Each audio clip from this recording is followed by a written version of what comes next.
안녕하세요. 스타일19 임광목 대표입니다. 6월 11일 수요일, 지금 시간은요, 6시 26분. 물론 아침 6시 26분입니다. 개장전 방송으로 인사를 드리는데요. 오늘이 6월 11일이고 수요일이니까 우리가 지난 대선이 6월 3일날 있었고, 6월 4일날 정권이 바뀌게 되었는데, 한 일주일 정도가 경과가 되지 않았습니까? 여러분들 일주일 동안 어떤 생각을 하시면서 지내고 계십니까? 저 역시도, 정서적으로 좀 이 변화의 시기에 좀 정서적으로 적응을 하는 것이 좀 필요한 그런 시기를 보내고 있고요. 정서적인 것뿐만 아니라 실제적으로 정책적으로 또 법제적으로 또 정치적으로 여러 가지 그 변화들이 진행이 되고 있고 또 변화를 예고를 하고 있지 않습니까? 그렇기 때문에 이런 변화들을 목도하는 우리 그 국민들, 그리고 우리의 삶의 현장에서 이 변화 환경을 받아들여야 하는 입장에서 잘 평가도 해야 되겠고, 또, 그 평가와 함께 우선적으로는 우리가 그걸 잘 적응을 하고, 잘 적용을 하고, 대응을 할 수 있어야 되니까, 우리가 좀 합리적으로 잘 그 생각을 하면서 이 시기를 받아들여야 되지 않나, 이렇게 생각을 하고 있습니다. 일단, 지난 일주일 동안, 한국 증시는 코스피가 2800선을 회복을 했으니까요, 코스닥이야 별로 오른 게 없지만, 코스피는 지수가 상당히 많이 올라왔습니다. 그래서 오늘은, 지금 이제 우리는 그 증시 유튜브니까 증시를 중심으로 한 지금 현상이 어떻게 전개가 되고 있는지에 대해서 오늘 좀 여러분들과 함께 먼저 말씀을 드리려고 하고요.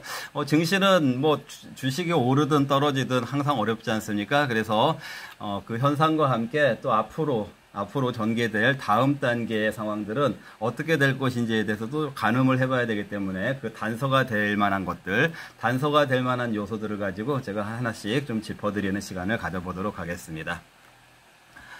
자, 우선 현상인데요.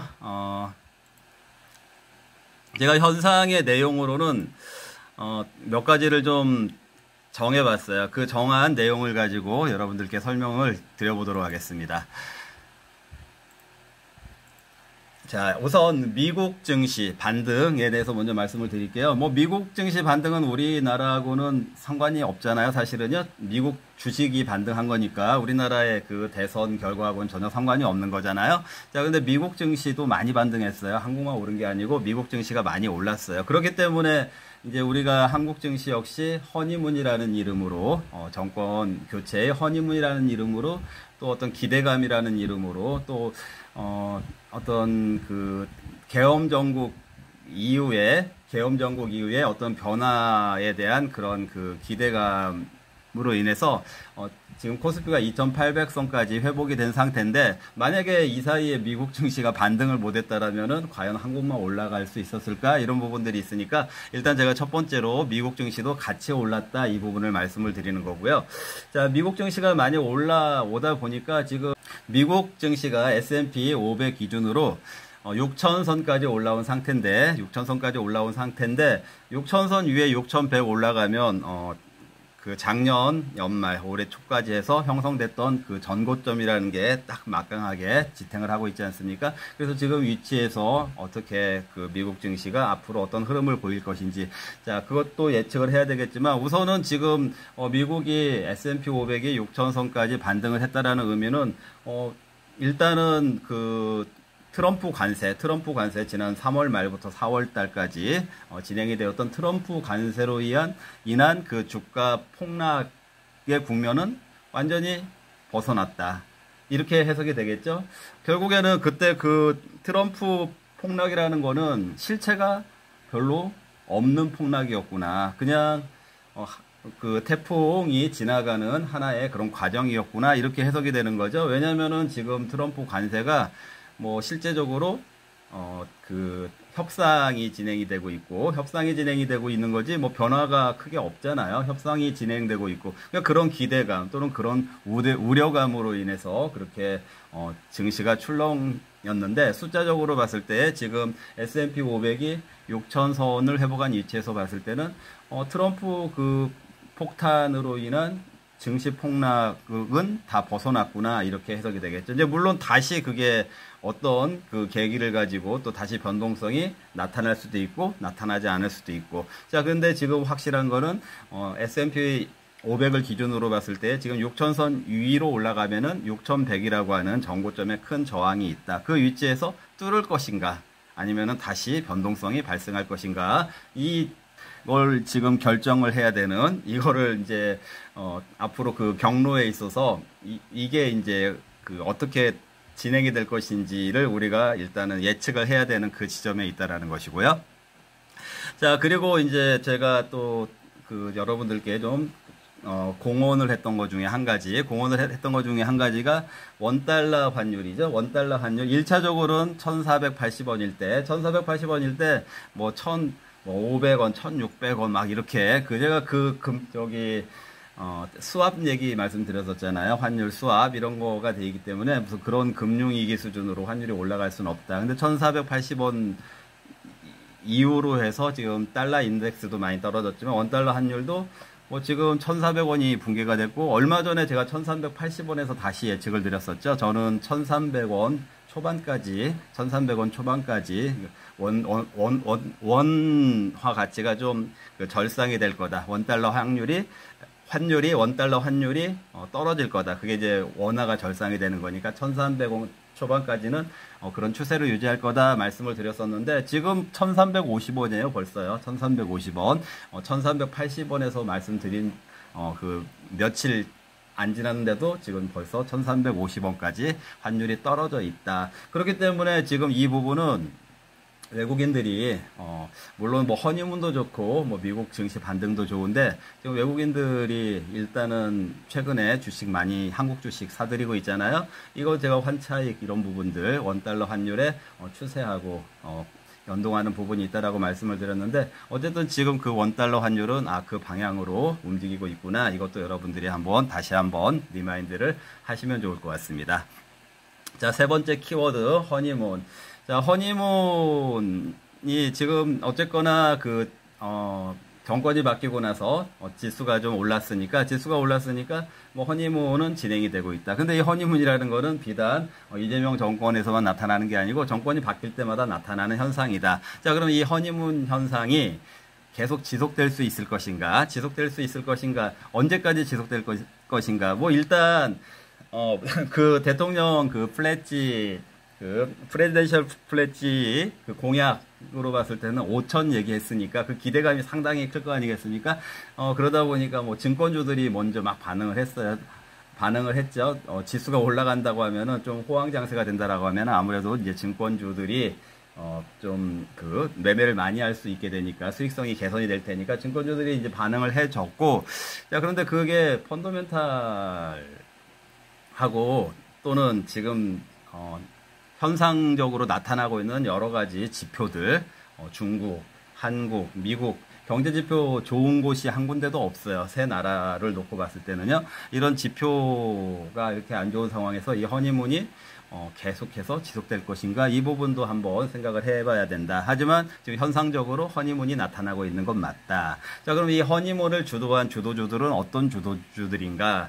자, 일단은 뭐 거기 대표적인 거는 뭐 지역화폐니 뭐 이런 건 사실 저는 좀 작전주들, 그리고 그 전자결제라든지 이런 것들의 이면에는 항상 작전성이 있었었고, 또 여러 가지 막 금융 관련된 그런 문제가 유발되는 그런 종목들이 많기 때문에 그런 종목들이 정책 수혜주로 가능성으로 인해서 막 시세를 보여준 부분들은 그야말로 그거는 그냥 지역적인 문제고 포트폴리오에서는 반영할 필요가 없는 그런 좋은 현상으로 보여지진 않는다. 이렇게 우선적으로 말씀을 드리고요. 자, 그렇다면 그걸 배제한 주도주는 지금 시가총액이 이번 코스피가 2,800선까지 회복되는 동안에 시가총액이 많이 부풀어 오른 것은 뭐 여러분들 아시겠지만 뭐 조선주, 그리고 방산주, 그리고 또 원전주, 이 세 가지가 많이 올랐어요. 다시요. 조선주, 방산주, 원전주. 자, 여러분들 근데 조선주, 방산주, 원전주가 작년에는 안 올랐습니까? 작년에 많이 올랐잖아요. 결국에는 지금 조선주, 방산주, 원전주, 이거는 세계적인 트럼프가 거기 미국에도 원전을 많이 추가적으로 건설하겠다 이런 그 계획을 그 웨스팅하우스하고 협의도 하고 있고요. 이런 것들이 진행되고 있는 거. 그 다음에 전쟁 이후에 우크라이나 전쟁, 저기 중동 전쟁 이후에 국가들이 지금 그 무기를 도입하고 있는 이런 추세가 아직도 유지가 되고 있는 이런 부분들. 그리고 뭐 조선주들, 한국 조선주, 그 미국에서 한국 조선주 좋게 본다라고 한 트럼프의 발언 이후에 이런 부분들. 자, 이 현재 지금 시가총액이 비대하게 늘어나고 있는 주도주들은 이게 여러분들을 보시기에 허니문주라고 생각이 되시나요? 이런 종목들은 어떻게 보면은 이전 정권, 윤석열 대통령이 원전 수주 이런 거 다 해놨었잖아요. 이번에 이재명 그 대통령이 사인을 했지만 체코에 가서 근데 그거 실제적으로 계약을 추진해온 정부는 이전 윤석열 정부 아닙니까? 그렇기 때문에 이 지금 현재 나타나고 있는 주도주는 이상하다. 그 윤석열 정부에서 주도주들이 그대로 계속 많이 올라가고 있네. 이렇게 생각을 해야 되는 부분이고요. 그리고 이제 어제 같은 경우에는 어제 좀 이건 뭐 단기적인 현상일 것으로 보는데 뭐 트럼프가 아니고 시진핑하고 이재명하고 뭐 통화를 했다라는 이런 걸로 인해서 아무래도 이제 그 중국의 한한령이라든지 이런 거 관련해서 그 컨텐츠나 미디어 이런 규제가 풀리지 않을까 이런 기대감이 반영이 되면서 또 이제 그런 종목들이 올랐는데 근데 여러분들 그 K 컨텐츠, K 컬처 이런 거 지금 잘 생각해 보시면은 여러분들이 잊으시면 안 되는 거가 K 컬처, K 컨텐츠 이건 또 다 박근혜 대통령 때 그 작품들 아닙니까? K 컬처, K 컨텐츠 이런 것들은 박근혜 그 사드 배치 나오기 전까지 다 그 창조 그 경제에서 그 나왔던 그런 정책들인데 이게 또 이제 반응을 하고 있잖아요. 그러면은 지금 정권이 이재명 정부로 바뀌면서 최근에 주도주로 나타나고 있는 종목들이 사실은 윤석열 정부 때 또 박근혜 정부 때 그 정책주들이다. 자, 그러면 이거는 정치적으로 이렇게 해석을 해볼 수도 있지 않겠습니까? 자기들이 그 정권을 못 가지고 있을 때는 그렇게 막 문제 있는 것처럼 비판만 하더니 정작 또 자기들이 정권 잡고 나서는 결국에는 그 이전 정권들이 추진했던 정책들을 고수하고 있구나. 이렇게 볼 수가 있는 거고요. 자, 이런 현상들이 이런 것들 있잖아. 예를 들어서 미국을 막 욕하면서 자기 자식은 미국으로 유학 보내는 거라든지 삼성전자를 막 욕하면서 삼성전자 취직하려고 한다라든지 이런 거하고 좀 비슷한 현상이 아닐까. 주도주 측면에서요.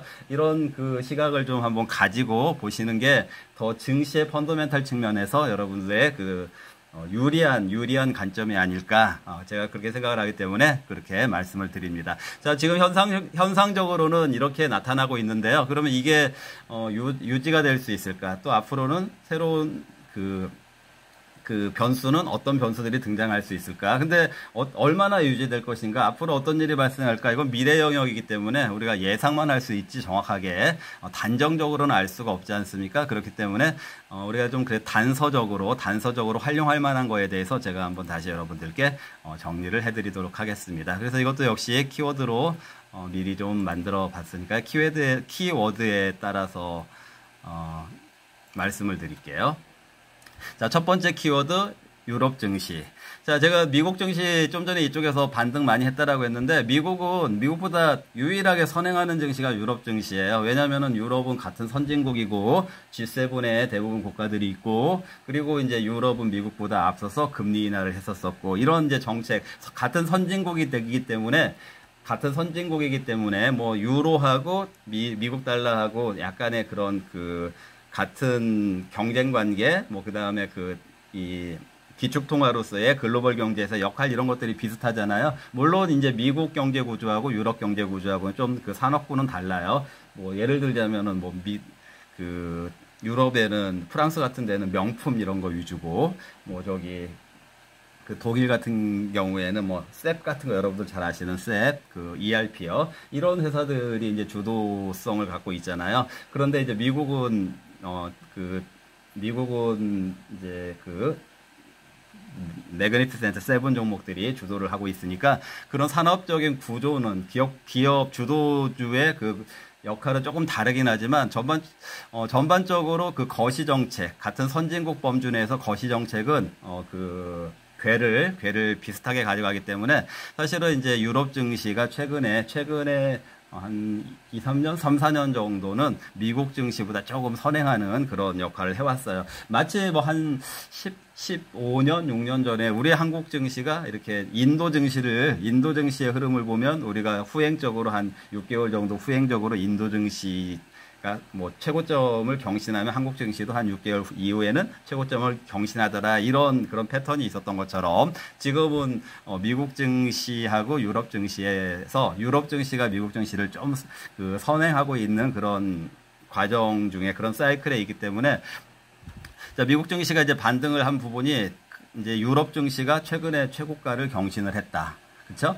유럽 증시가 최근에 다시 최고가를 경신했어요. 뭐 최고가를 막 뚫고 나갔다 이건 아니지만 약간 고점을 높였기 때문에, 자, 유럽 증시가 이제 고점을 높이고 나서 어제 그제 이렇게 다시 좀 조정을 받는 분위기인데, 유럽 증시가 이제 조정폭이 어느 정도가 될지, 조정 후에 진짜로 완연하게 어떤 이격이 충분히 발생할 정도로 정고점을 뚫어낼 것인지, 이게 지금 선행이 되고 있으니까 유럽 증시가 그런 모습을 보여줄지 아니면 보여주지 못할지, 이런 부분들이 미국 증시 이런 쪽으로 우리가 그 어떤 가늠자 역할을 할 수 있으니까 제가 어떤 단서로서 유럽 증시를 먼저 그 키워드로 설정을 했고요.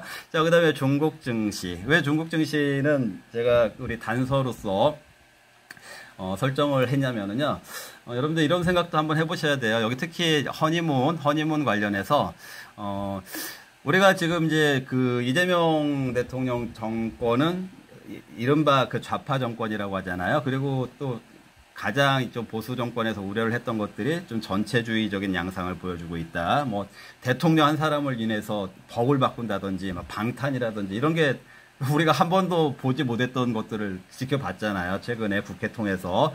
그 다수를 장악했던 국회 통해서 이런 것들을 지켜봤기 때문에 전체주의로 가는 거 아니냐. 그리고 이제 그런 정권이 어떻게 보면 포퓰리즘, 어떤 전체주의의 주도적인 어떤 전체성으로 인해서 주가를 좀 잘 이렇게 끌어낼 수 있지 않냐, 끌고 나갈 수 있지 않냐, 이런 것들이 이제 반영이 되고 있는데, 제가 이제 중국 증시를 이렇게 두 키워드로 설정한 이유는요, 중국 증시 한번 보시라는 거예요. 전체주의, 토털리테어리언이라고 하잖아요. 이런 그걸로 따지면은 한국보다 중국이 훨씬 더 심한 국가인데, 작년에 대규모 여러분들 제가 논평 여러 차례 했던 거 기억나실 거예요. 대규모 부양했었잖아요. 대규모 부양해가지고 그때 주가가 어떻게 됐었습니까? 그 상해지수가 2,600. 상해지수요. 2,600이었던 상해지수가 3,600까지 올랐었잖아요. 단기에 그러니까 뭐 한 40% 오른 건가요? 그렇게 올랐었는데 지금 중국 증시가 최근 한 6개월 동안 어떻게 되고 있죠? 3,300, 상해지수가 3,300, 3,400 여기서 못 오르고 있잖아요. 아주 강력한 전체주의 국가라고 할 수 있는 그런 그 경제 구조를 가지고 있는 중국이 그 강력한 부양책을 썼음에도 불구하고 그 3,600 일시적으로 아주 단기에 한 달, 두 달 사이에 도달한 뒤에 그 이후의 흐름은 시장에서 오히려 일부 토해내고 오히려 그 기대감으로 인해서 이렇게 형성이 됐던 그런 거품 같은 것들이 꺼지는 현상을 보여주지 않았습니까? 중국 증시가요. 그렇기 때문에 저는 이 허니문 기간이 아까 계속될 수 있을까? 얼마나 오래 갈 수 있을까? 이거에 대한 단서로서 좌파 정권보다도 더 전체주의적인 성격이 있다라면은 더 전체주의적인 성격을 갖고 있는 그런 중국 증시, 중국 경제에서 중국 증시도 그렇게 큰 부양책이 나왔음에도 불구하고 그렇게 오래 가진 않았다라는 거, 이런 거를 좀 한번 참고를 하시면 어떨까 싶어서요. 두 번째 그 단서의 키워드로 중국 증시를 잡아봤고요. 자, 삼성전자 말씀드릴게요. 아까 주도주 말씀드렸는데요. 지금 삼성전자 주가 어제 확인해 보셨습니까? 6만원 잠깐 찍기도 했지만 아직도 5만원대요. 삼성전자는요.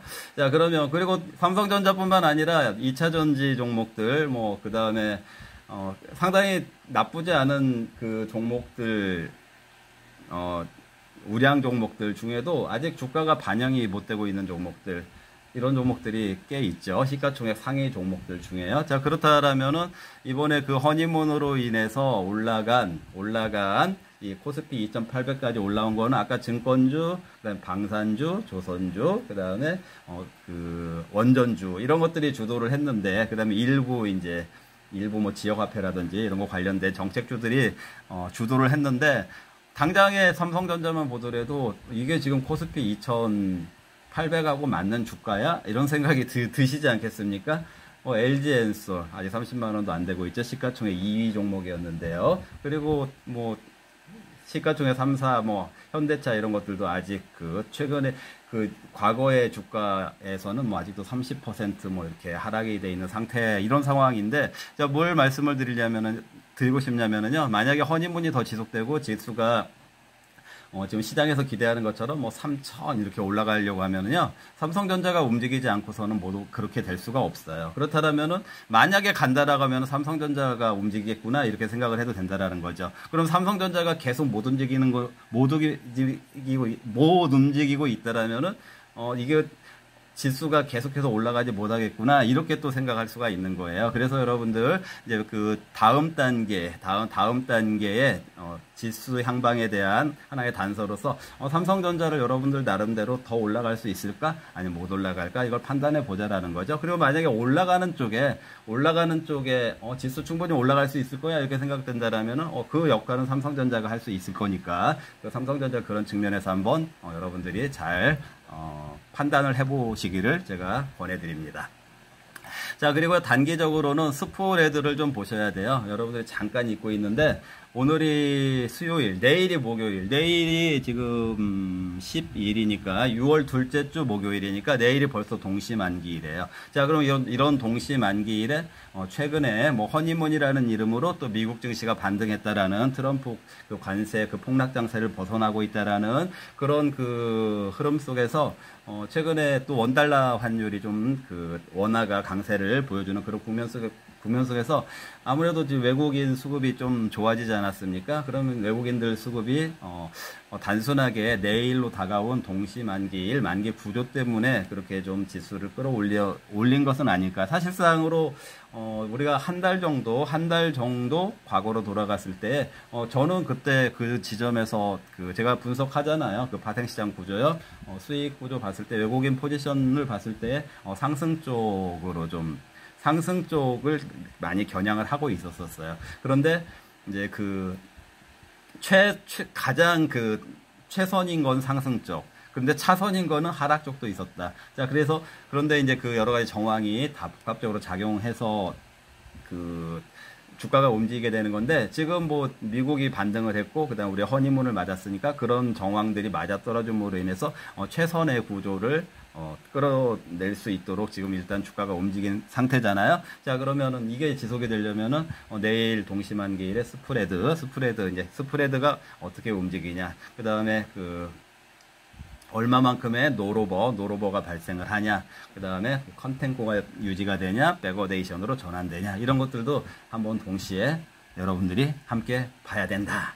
이렇게 제가 설명을 드립니다. 그래서 우리가 미래를 다 예측할 수는 없지만, 제가 오늘 단서로 제시한 이 4가지 단서들도 여러분들이 좀 증시를 바라보는 시각에 반영을 한다라면은 조금 저희 유튜브 보면 뭐 고퀄러티다 이런 얘기 하시는 분들이 많으신데, 조금 퀄러티가 높은 분석, 시각, 어떤 관점 이런 게 아닐까 이렇게 평가를 저는 하고 있습니다. 자, 오늘은 여기에서 마무리하고요. 여러분들 오늘도 장중에 잘 대응하시기 바라고요. 제가 또 다음 조만간에 또 다시 유튜브를 통해서 인사를 드리도록 하겠습니다. 네, 시청해 주셔서 감사합니다.